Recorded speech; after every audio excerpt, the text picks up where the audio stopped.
The most common ad in the want ads, which were segregated, help wanted colored, help wanted white, but also help wanted male, help wanted female, the most common ad for females was Girl Friday. Women weren't admitted to the University of North Carolina unless they were nursing students when I was there. They weren't anywhere near Princeton or the Ivy League schools, let alone West Point, the Citadel. Any of these places was beyond the pale. And now we take it for granted. All of these things that flowed out of these blessings, that flowed out of the civil rights movement when people started struggling with what equal citizenship meant, it paid dividends across the board for legal immigrants.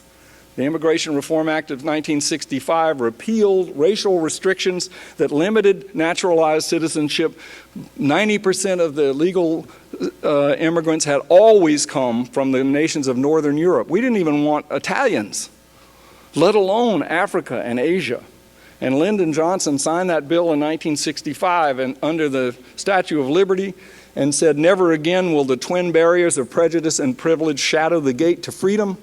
No foreigner is too foreign to become a fellow citizen, and communities of citizens from all over the world invisibly have changed the face of North Carolina and the United States, literally and figuratively, to become a multi-ethnic global democracy. Talk about global engagement.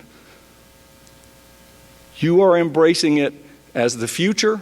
You're embracing it as a sign not just of goodness but of strength.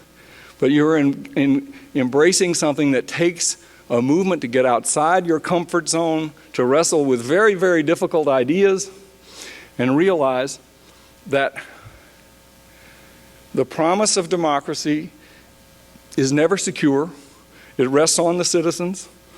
It rests on the citizens not always, certainly not being cynical. Cynicism is an appetite, not a judgment. It's an appetite, want to have things turn out wrong. Citizenship is an obligation and a dogged belief that you can make a difference as a person engaging with all of the diverse citizens in this world and in the United States.